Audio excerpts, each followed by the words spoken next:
But first, in breaking news, a court in Bangladesh has sentenced 7 people to death for one of the worst attacks in the country's history. 22 people died in the siege on the Holy Artisan Cafe in the capital Dhaka in 2016. Nearly all the victims are foreigners. An 8th person has been acquitted.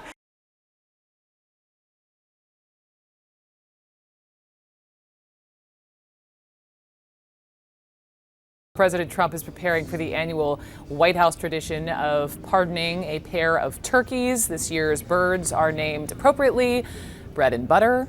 CNN's Kate Bennett is there for us. And Kate, while we wait for the action, so to speak, let me just ask you about First Lady Melania Trump. She was in Baltimore today attending this youth opioid summit, and she didn't have the most favorable reception. And it just got me thinking, you've been covering her since the get. Has she ever been booed publicly before?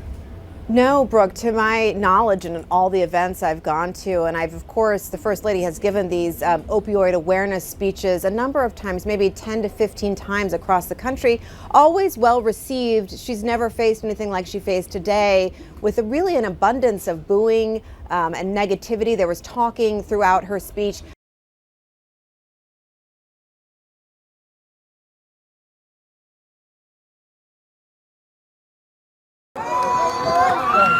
Finally, freedom for them and their families. Exonerated, but only after serving 36 years for a murder they didn't commit.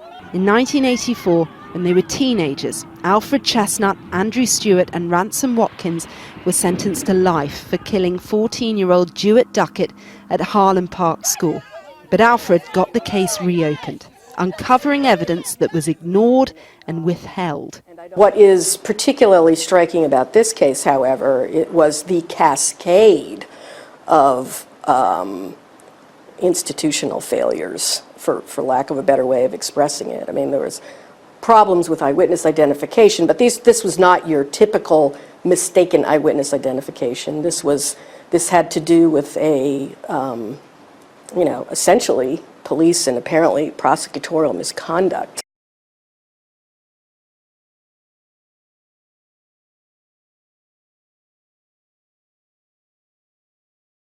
A grandfather has broken down describing the moments he dropped his 18-month-old granddaughter over the railing of a cruise ship in Puerto Rico. As if the heartbreak isn't enough, he's also facing jail time, police charging him over her death. A grandfather grappling with the unthinkable. I don't know what to say. I don't know what to say. Reliving his little granddaughter's final moments. I saw her fall. I saw her fall the whole way down. Sam Anello is charged with negligent homicide after 18-month-old Chloe slipped through his grasp, falling to her death from a cruise ship window. His family says they were best friends.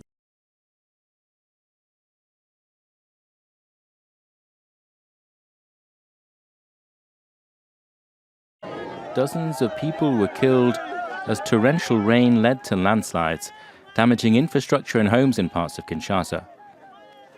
The mayor of the district of Lemba said a drainage ditch had given away and a highway had been engulfed. We have already found 12 people who have died. There are 3 people missing, assumed to have died. So work is ongoing to get them out of the rubble. Fatal floods and rains are frequent in Kinshasa. Around 50 people were killed in landslides and floods after houses collapsed last January. Kinshasa is Africa's 3rd largest city. Its population has doubled in a decade. Many live in precarious, unauthorized dwellings.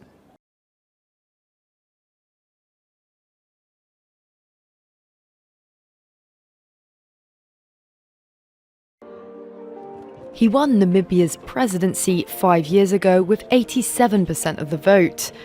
And his Southwest Africa People's Organisation has enjoyed a 2/3 parliamentary majority since 1994. Now President Hage Geingob may not be able to fill stadiums anymore, but he's still predicted to secure a second mandate. Namibia is one of Africa's richest countries in terms of resources, with vast uranium and diamond reserves. That wealth, though, doesn't trickle down to many. And amid a prolonged economic slump, 78-year-old Gaingob has lost fans, particularly among the young.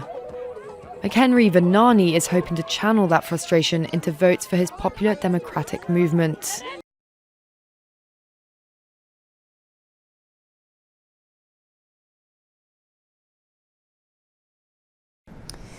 To Albania now, where rescue crews have discovered 3 more bodies after searching through wreckage left by the country's worst earthquake in decades. The death toll is now at least 25 after a magnitude 6.4 quake rocked the city of Durrës on Tuesday. More than 600 people were injured. The quake knocked down apartment and hotel buildings overnight. Neighbouring countries and EU nations have sent search and rescue teams to help comb through the rubble. Over 40 earthquakes shook Albania in the past 24 hours. The strongest one hit the area between capital Tirana and the coastal city of Durrës in the early morning hours on Monday. Experts say that its strength was equivalent to 60 kilotons strong atomic bomb.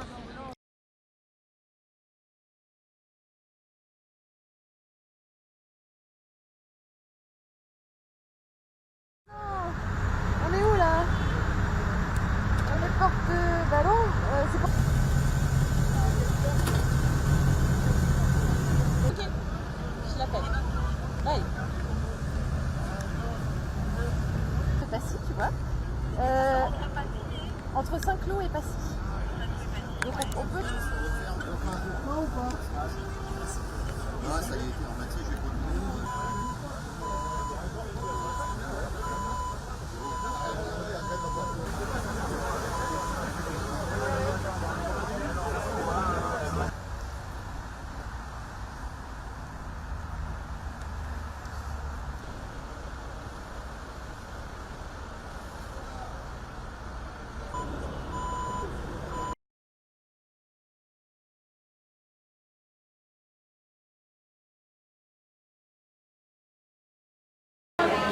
Pork is a staple in Chinese diets, but for many Chinese, it's becoming a luxury.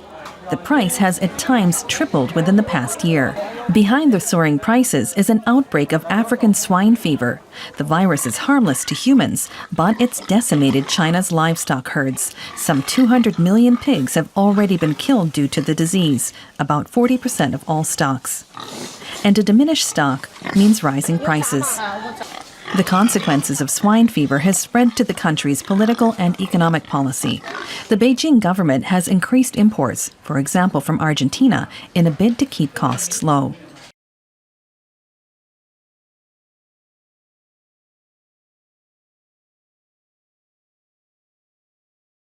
A university professor is tonight accused of waging a bizarre harassment campaign against herself.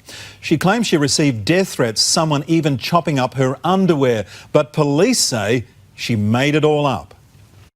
20 years of academia. I'm Professor Diane Jolly. I'm an environmental chemist and toxicologist. Now at risk of losing her illustrious title, Dean of Science at Sydney's University of Technology. Jolly was the bearer of bad news when the traditional Chinese medicine degree was axed earlier this year. There were protests and petitions which supposedly escalated to threats on her life. Between July and November, the academic claims to have received 10 harassing letters. She also told detectives someone had snuck into her backyard, stolen underwear and cut it up.